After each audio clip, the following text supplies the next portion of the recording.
staring at your piano roll, clicking in random notes, hoping that something will come together to sound good, trying to create chords, but not knowing what's in key and what isn't, making a melody that you really like, but not knowing what sounds you should add next. All problems that can be fixed with the Unison MIDI chord pad. I remember going through that every time I opened up my DAW. Trying to make melodies just felt like a chore and nothing ever really clicked. But now, however, making melodies is probably my favorite part of producing, and I've been able to have my melodies used by industry artists and producers all around the world. In this video, I'll be addressing all these problems you're experiencing, and I promise by the end of this video that if you follow these steps, you'll make some of your best melodies starting today. Okay, so number one is to just start organizing your kits and your sounds. This might not seem like something major, but just having all of your favorite sounds in one organized spot is going to help a ton with sound selection for your melodies and a smooth workflow. Like if you've ever seen Nick Mira's live cookups, he always seems like he knows where everything is when he's making a beat, and that's part of the reason why he can make such great beats in such a short amount of time. So like with my drum kits here, I have most of them organized by genre. So I have stuff for glow beats, I have my own kits right here, plug, trap, West Coast, and the same thing applies for like analog lab banks or serum banks, anything like that. Okay, so now we're in our blank piano roll. What the fuck do we do from here? Number two is to use chord generation. So FL Studio added this new thing here, which is really cool, where you can generate your own chord progression. You pretty much just choose whatever key you want, and then you can either choose from a bunch of different chord progressions, like melancholic, or you can go here, go to this knob here and switch from conventional up to adventurous, and then just click generate, and it'll generate a chord progression for you.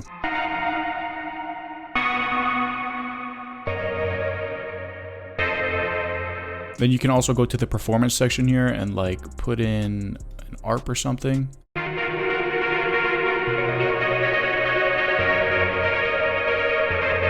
And I don't want to hear any shit about, ooh, cheating, ooh, fake producer. Like, no, this is a great tool to find inspiration with, especially if you don't know what you're doing, or you're like, maybe you're going through some beat block. And I've been using this a lot for trying to like get out of using those same chord progressions that I use a lot of the time and find new inspiration. And this is also one thing that's really good about chord generation is that,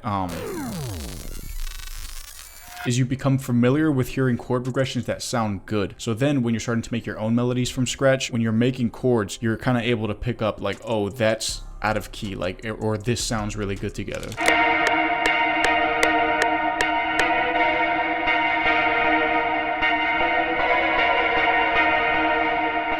Just randomize the velocity.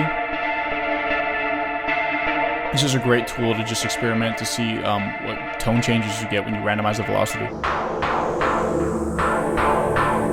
Okay, so I got something that I really like, but now I have to add on to this. And a lot of times when we're producing, we have something that we like and we think to ourselves like, okay, what can I put on top of this? Like what is gonna go next that's actually gonna sound good? And then like you get into like over analyzing and trying to think like what the best possible solution for this melody would be. And that can really hinder your creativity and fuck with your workflow a lot. So number three is to focus on what feels best, not what you think would sound best. So I got this concept from Rick Rubin, who was talking about when to know when what we create is finished, or when to know if what we create is good enough to keep on going. And a big part of making those decisions is to simply just stop analyzing and fully just trust yourself. Whatever feeling or emotion that you get with what you're working on, just follow that feeling, and it'll pretty much speak to you to where finding the right sounds and getting sound selection becomes very straightforward. And that can mean just like adding really unorthodox sounds, but you can't be afraid of that, like with thinking that, oh, this is gonna ruin the beat or this is gonna ruin the melody. Because if you like it, then you like it. I mean, there's no rules to this. There's no rules to this, as I'm pretty much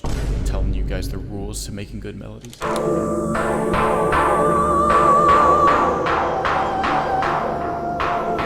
Another great technique is to just hum out whatever you hear in your head and then just lay that down.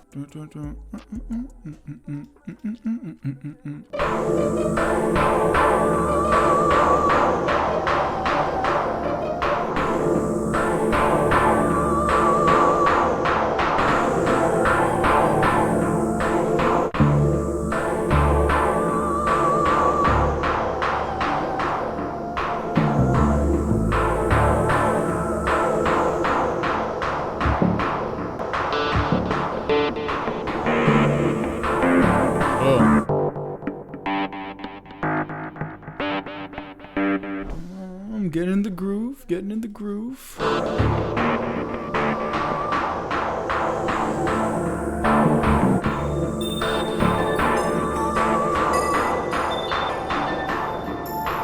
right, so I got something that I'm liking.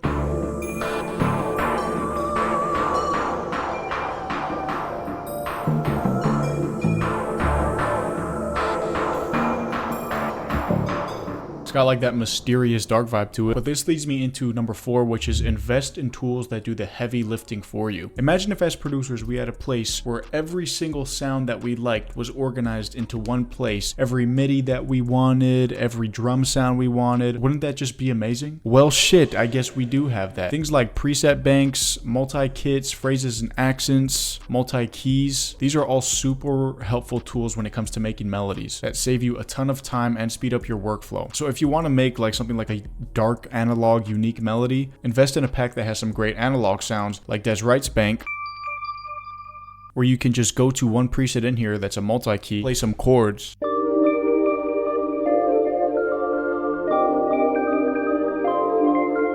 and you can make melodies with just a few clicks. There are some tools as producers that can save us so much time, and if you're not investing in them, then you're just sleeping. And I have the Cosmic Files multi-kit, which is super great for making melodies and all different types of tools that you can use for your melodies and beats. And this kit has over 600 new sounds, so if you guys are interested in that, then it'll be the first link in the description below. But do invest in tools, or at least just create some of your own tools that you can use, because it'll help you a ton. Okay, so I'm gonna route both of these to a channel, and that leads me into the 5th step, which is to utilize effect VSTs. Now, I love using effect VSTs because they pretty much create inspiration for you, especially granular synthesis VSTs. So stuff like Portal, Autochroma, this new one that I got, Transit 2, I've been loving.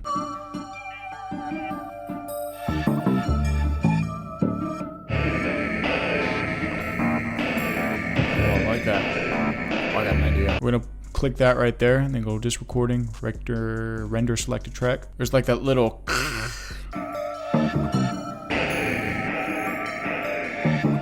Okay, so what I did with the piano here goes into the 6th step, which is using ear candy in your melodies. So just little attention to details can make a huge difference in your melodies, and those small little details really can make you stand out. Just think about the genre of trap and think about how many subgenres there are. And all of these different subgenres derived because different producers started adding different details and different things with their beats. So you could really create new genres of music and new styles of music through just paying attention to the details. And a great way to do that is through ear candy, so utilizing things like textures, perk loops, FX. Pureborn really made a part of his style through using different FX within his beats and his melodies, and you can do the same exact thing too. I love going to the textures in Omnisphere, and you can sort them by mood too, so let's definitely try something dark.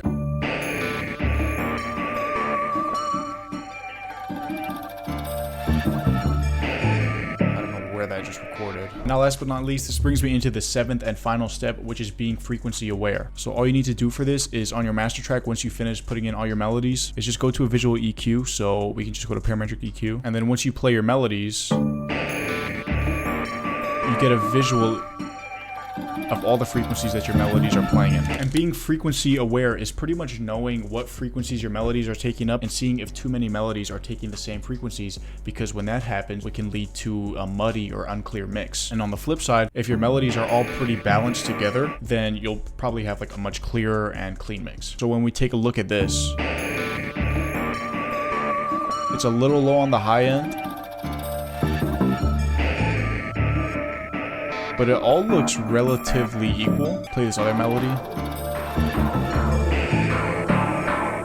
It gets a little high in like the mid to low mid. And now what you can do is you can actually just EQ from the master and see what that does, or you can single out and see what sound is taking up most of the frequencies in that specific range. So with this sound, that's definitely taking up a lot of the mid to low mid end, and just take some of that out. And then, hold your horses everybody, we got a bonus tip. The final step is to go outside. Just taking some time out of your day to go outside and appreciate what's outside around you can help you a ton, especially up here in the brain, because when you're just trapped inside of your room all day making beats, making melodies, it can get pretty easy to feel trapped to your work and lose sight of what's going on around you. So just go outside, you know, go to a park, go for like a 10 to 30 minute walk outside, just go do something. And I found that when I do that and then I come back to my work, my mind's just kind of refreshed. So I'm just gonna throw some drums on this real quick and then lay it out, and then we'll listen to the full beat with the melody together. But before we do that, real quick to recap over everything that we learned. Number one, organize your kits and your sounds, because having all your favorite sounds in one place is a game changer for efficiency and workflow. Number two, use chord generation. Don't think that it's cheating as a producer or you're not a real producer if you use AI and chord generation tools. They're great for finding inspiration, especially if you don't know where to start out. Number three, focus on what feels best, not on what sounds best. That just comes with trusting yourself, and this takes time to kind of master and really understand, but just trust that inner sound that separates you from everybody else and see how much more you'll love and value the music that you make. Number four is invest in tools that do the heavy lifting, things like preset banks, multi-keys, multi-kits, phrases and accents. These are all tools that do the heavy lifting for us so we can just focus on our creativity and make music that we like the most. And if you guys want the Cosmic Files multi-kit, which has over 600 new go-to sounds for you to use, just click the first link in the description below. Number five is to utilize effect VSTs. I especially recommend granular synthesis VSTs, Transit 2, Portal, Autochroma. These pretty much just create inspiration for you and add that unique and experimental touch with your music. Number six is to utilize ear candy. Those small attentions to details makes such a big difference in your music. And then lastly, number seven is to be frequency aware. Know what frequencies your melodies are taking up and go from there. You should be going for like an equal setting on your EQ map, and if anything kind of looks like a bump or there's too much in one area, then just take that out and then go outside. All right, just go outside. But in total, that's gonna wrap it up for me. Thank you guys so much for watching all the way to the end. If you guys did enjoy this video, then please like and subscribe and comment and follow me on Instagram and TikTok. 100K coming soon, which means 100K community kit coming soon. I'll be talking about that in the next video, where you guys can actually submit your sounds to me. If you guys want them inside the kit, I'll go through all of the sounds. But that wraps it up for me. I'll catch you on the next one. Let's listen to this full beat.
That's it for me. I'm out.